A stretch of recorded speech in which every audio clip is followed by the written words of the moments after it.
জামাত ইসলামীর পছন্দ মতো সময়ে বিএনপির গোমর, বিএনপির রহস্য ফাঁস হচ্ছে। এতে জামাত শিবিরে খুশির বন্যা। দর্শক, জামাত ইসলামী তাদের জোট সঙ্গীদের নিয়ে বিএনপিকে জুলাই সনদ বাস্তবায়ন করতে, গণভোটের রায় বাস্তবায়ন করতে বাধ্য করতে চায় এবং এই জন্য রাজপথে নেমে গিয়েছে, আন্দোলন শুরু করে দিয়েছে। কিন্তু ইন্টারেস্টিং বিষয়, অতীতে যেরকম সরকারি দল ভার্সাস বিরোধী দল যে দ্বন্দ্ব অথবা আন্দোলন আমরা দেখেছি, এবারকার চিত্রটা কিন্তু সেরকম নয়। এবারকার হিসাবটা একটু ভিন্ন। যেমন গত 15 বছর রাজনীতিতে টার্নিং পয়েন্ট ছিল, বোন অফ কন্টেনশন ছিল তত্ত্বাবধায়ক সরকার। এটা স্পষ্ট ছিল। আওয়ামী লীগ বলতো না, তত্ত্বাবধায়ক সরকার মানা যাবে না, এটা অসাংবিধানিক। আর বিএনপি বলতো যে তত্ত্বাবধায়ক সরকার লাগবেই। কিন্তু এখন দেখেন, জামাত বলছে জুলাই সনদ লাগবেই, বিএনপি কিন্তু বলছে না যে না না জুলাই সনদ আমরা মানি না। মজার বিষয় এখানে, বিএনপিকে যদি আপনি জিজ্ঞেস করেন, তারা বলছে হ্যাঁ জুলাই সনদ আমরা অক্ষরে অক্ষরে বাস্তবায়ন করবো, আমরা তো জুলাই সনদ মানি। গণভোট, আমরা গণভোটও মানি, গণভোটের রায়ও মানি, সব মানি। তো জামাতও বলে একই কথা, বিএনপিও বলে একই কথা। কিন্তু তাহলে তো আন্দোলন হওয়ার কথা না। তাহলে বাস্তবতা যেটা দাঁড়ায়, বিএনপি মুখে একই কথা বললেও বাস্তবে তাদের চিন্তা, তাদের অন্তরের হিসাব নিকাশ ভিন্ন। এর মানে বিএনপি এখানে মুনাফিকি করছে অথবা জামাত মুনাফিকি করছে, দুইটার একটা। যে কোনো এক পক্ষ ভুলে আছে, নইলে উপরে দুই পক্ষেরই এক কথা, তারপর আবার আন্দোলন কেন? এখানেই হচ্ছে হিসাব। এখানে জামাত যেহেতু আন্দোলন করছে, তা জামাত চাইবে যে বিএনপি বেকায়দা পড়ুক, চাপে পড়ুক এবং জামাতের দাবি তারা মেনে নিতে বাধ্য হোক। মেনে নিক সেটা না, মেনে নিতে বাধ্য হোক। কারণ জুলাই সনদ বাস্তবায়িত হলে স্বাভাবিকভাবে যে লাভ জামাতের, তার চাইতে জামাত যদি বিএনপিকে বাস্তবায়ন করতে বাধ্য করতে পারে, জামাতের ডাবল লাভ। তাহলে জামাত ডাবল ক্রেডিট পাবে যে না আমরা বাধ্য করেছি, আবার জুলাই সনদ বাস্তবায়ন হলে যে উপকার সেটা তো হবেই। দুইটা। এখন বিএনপি বেকায়দায় পড়ুক, চাপে পড়ুক, এটা জামাতের নরমাল প্রত্যাশা। এই জায়গায় জামাতের তেমন কিছু করা লাগছে না। বিএনপি নিজেরাই নিজেদের হোমাশা করছে, নিজেরাই নিজেদেরকে মারছে, ধরা দিচ্ছে, নিজেদের রহস্য নিজেরাই ফাঁস করে দিচ্ছে। জামাতের তেমন একটা কষ্ট করতে হচ্ছে।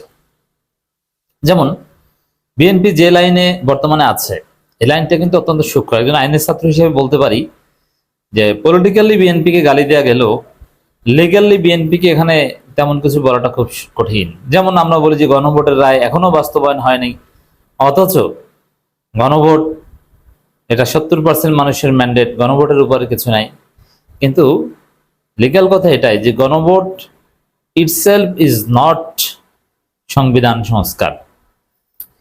গণভোটের রায়ের আলোকে বাংলাদেশের যে বর্তমান সিস্টেম, তাতে পার্লামেন্টকে কিছু একটা করতে হবে এবং বাকি কাজ সাংবিধানিক প্রক্রিয়া মেনেই করতে হবে।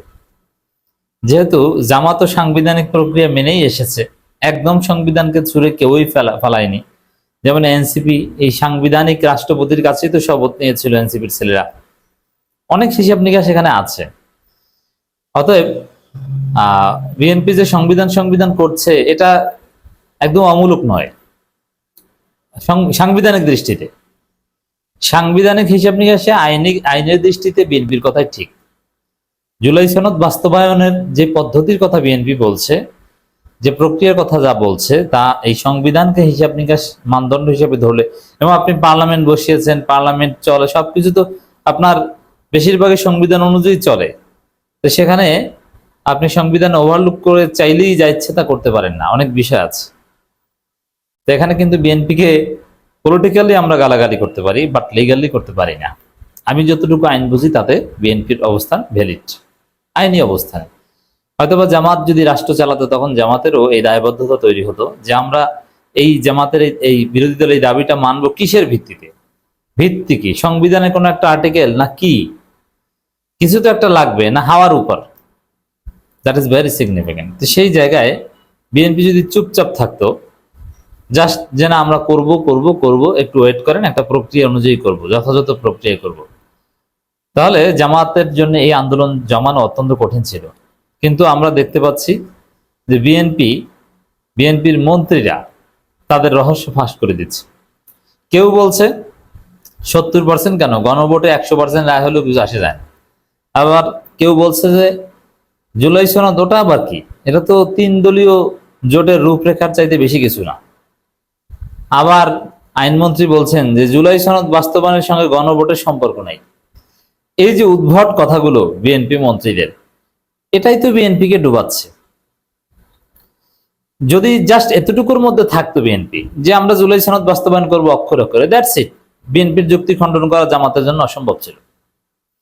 কিন্তু এখন তারা যেসব উল্টোপাল্টা কথা বলছে, এতে জনগণ সন্দেহ করছে এবং জামাত জনগণকে সন্দেহ করাতে পেরেছে যে বিএনপি জুলাই সনদ বাস্তবায়ন করবে না। তারা জুলাই সনদের বিরুদ্ধে কথা বলছে, জুলাই সনদের উল্টা লাইনে কথা বলছে। দলিল এই যে জুলাই সনদ কি, ওটা 3 দলীয় জোটের রূপরেখা। জুলাই সনদ কি, জুলাই সনদের সাথে গণভোটের কোনো সম্পর্ক নাই। তাহলে গণভোটের সম্পর্ক কিসে?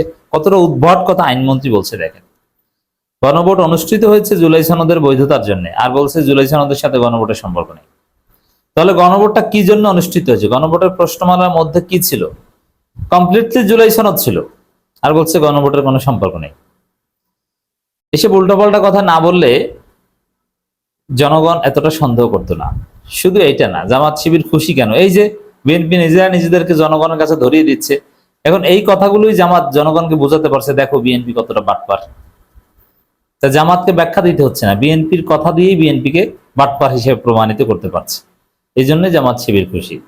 শুধু এটা না, চারিদিকে যা চলছে, যেমন জ্বালানি তেলের দাম বৃদ্ধি এবং আরো নানান যে অস্থিরতা, তো এতে বিএনপি এমনিতেই কঠিন চাপে পড়ছে। এই জন্য বিরোধী দলের আন্দোলন সামাল দেওয়ার মতো কোনো সক্ষমতা বিএনপি সরকারের নাই। এই জন্য জামাত খুব খুশি এবং তাদের যে কথাবার্তার যে ধরন খুব আত্মবিশ্বাসী, যে বিএনপিকে যে কোনো সময় জামাত ধসিয়ে দিতে পারে।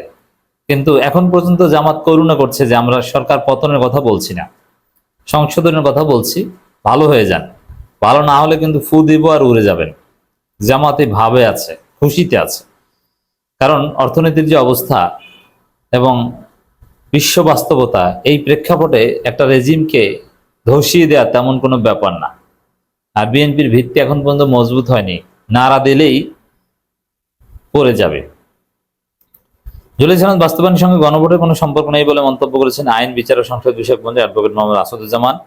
তাও ওই অল্প একটু বলেছেন, আর তার বাকি কথা হচ্ছে স্বরাষ্ট্র মন্ত্রণালয়ের যে কথা, এই যে মজুত করা যাবে না, কারা জ্বালানি তেলে মজুত করেছে আমরা তাদেরকে এই করব সেই করব ইত্যাদি ইত্যাদি, নদী খাল খনন। মানে আইনমন্ত্রী সহজে আইনি বিষয়, পার্লামেন্টারি অ্যাফেয়ার্স বিষয়ে কথা বলতে চান না, আর বললো 2-1 লাইনে শেষ করে দেন, আর যা বলেন পুরোটাই উল্টোপাল্টা। বরং এই যে কথাগুলো, এগুলো বিরোধী দলের আন্দোলনের রসদ যোগায়।